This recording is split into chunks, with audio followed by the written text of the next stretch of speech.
Are you ready for a marathon? No? Well, actually the marathon's already over, so you don't have to worry about that anymore. Hey everyone, this is Tappers here again, and welcome to Harcore Parkour from MaGMML2. Yes, that's exactly the name of this stage, and the name of the game. So, you're probably wondering, probably a lot of questions, but I'm going to try to get some of those concerns out in a short bit, but I should probably talk about Harcore Parkour first, as far as like what's the whole mechanic and what it tries to achieve here. So you may or may not remember, but Harcore Parkour pretty much gives you no weapons until you hit every teleporter and go through all the challenges that it has to offer. You pretty much work with only 4 different weapons, and then that's pretty much it until you get to the boss where you get your Mega Buster back. But the first challenge takes about a minute with Wheel. In fact, I think you have it maybe only for like 40 seconds. Then we get Super Arrow, which pretty much just speaks for itself. You climb up pretty much everything and you ignore everything after that.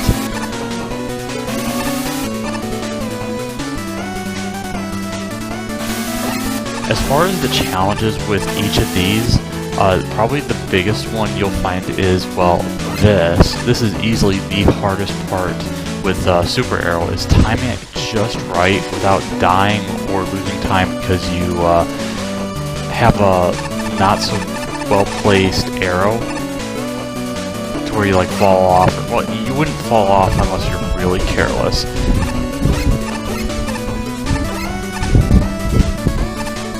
Heading into like the 2-minute mark, I should probably mention that Sakugarn will be, sorry about the Discord ping there, I kind of forgot about it.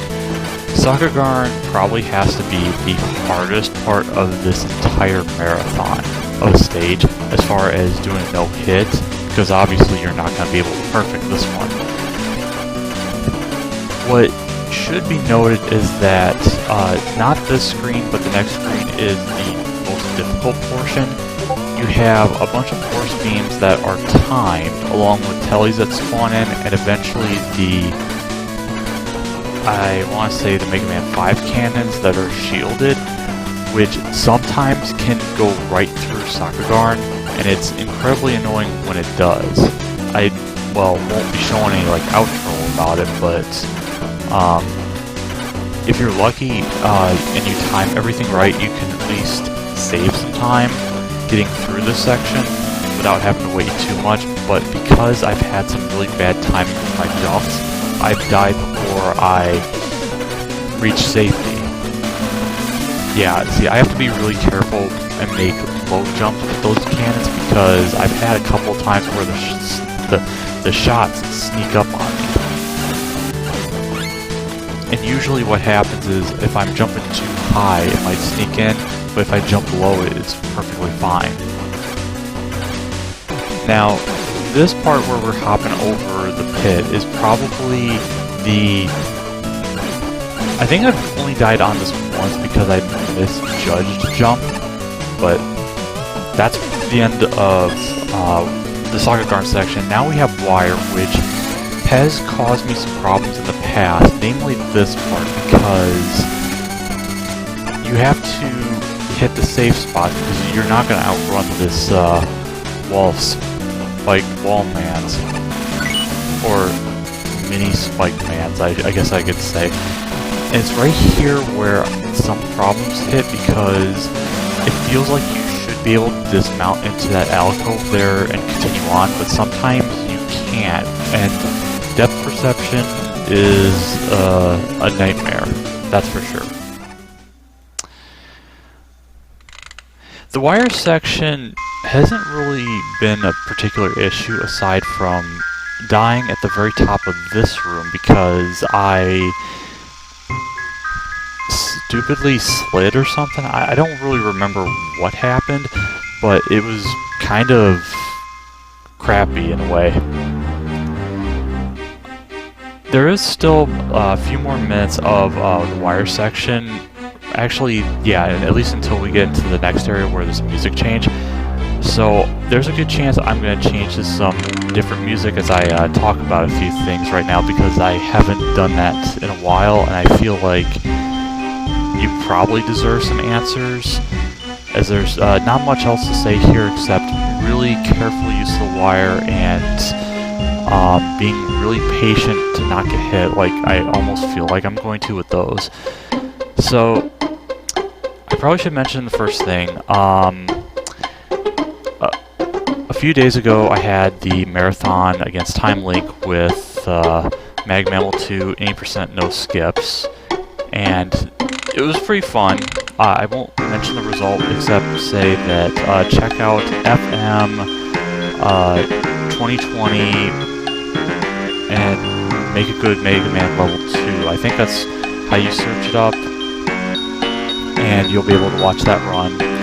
I can at least say that I'm somewhat pleased with my performance. I was kind of worried it would be a complete train wreck, and it wasn't for the most part. By saying that, maybe I've said too much, I couldn't really tell you. The next thing I should mention is the lack of uploads. This has been something that really shouldn't have been happening, but has, and I honestly don't have the best of answers. And the reason for that is because there are things I just shouldn't dwell on, and yet I do. Yet I feel like I should just take my mind off of things in internet land, and I'll at least feel better doing that. However, that hasn't been the case, and my mind just... Well, okay, I'm being redundant by saying what I said I wouldn't do, and I am doing it, so I don't want to mention the reasons for it, because you can guess one of them, considering the states. That's pretty much all you need to know. But as far as, like, the plans, I may or may not be done with MaGMML speed running for a while. And now, to reiterate, I don't mean like perfect run attempts. I would like to still do that. As far as like more any percent and all that, I don't see myself doing that, at least for a good while. I feel like the place I'm at, I'm comfortable where I'm sitting, and I just want to give that part a break. But I do at least want to get back into some other games. It's just trying to get that motivational level back. I think it's been the biggest issue. It feels like it shouldn't be, but sometimes it just... There's always that level of uncertainty you just can't ignore. And I'm not sure what else to say on that. The other question you might be wondering is, episode 0, what am I going to do with that? The hope is that I will record. Now, I can't say if I'll live stream it, or if I will stream it, but maybe I will, maybe I won't. But anyway, change of music here, and I'll leave this original music back in, and we get to hear what people, I'm sure... Oh yeah, the 500 dislikes for this Rush Jet version on his YouTube. I honestly don't know how that's even remotely possible, aside from people just being like, oh, you need to stop doing such and such because it's overrated, and some other junk that I promised myself I was never going to use that word, but it's just... That's kind of the belief I'm seeing with this, and by already saying that, I'm already saying too much. So, ending off that tangent, we have a section where we pretty much use all our utilities that we got back, and that early section with all the totems has killed me once, because don't try to understand how Mega Man 4 enemies work, because they apparently just do whatever they feel like it. or whatever they feel like, not whenever they feel like it. I mean, although that's the same thing, because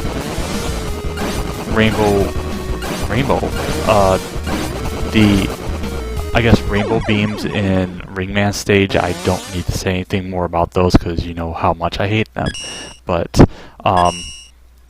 back to the relevant topic, Toadman's Revenge stole our stuff because he was actually testing us this whole time, and he's going to blow up his own ship because who knows. This section can be potentially dangerous. Also, this is a pacifist part because it's just like Unlimited. This part is particularly scary because I never know what those prop top enemies are going to do half the time and when.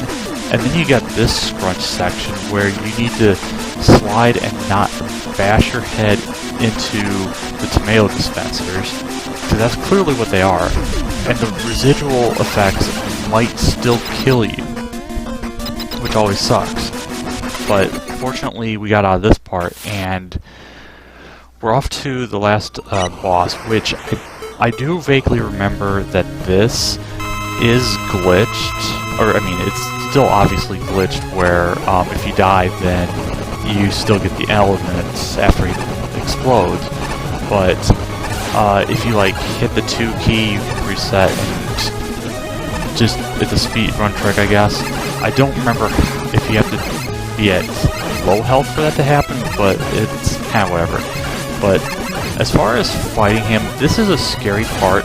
I have died once here during attempts because I think it was the Sakugarn section or portion that really tripped me up. But there is actually a little exploit if we get to that part. But other than that, arrow is the next scariest because of the way their formation. But the other freebies are wire if you're not falling asleep, and possibly wheel, but you have to be careful with how those drop. Let's see, I think he uses it here.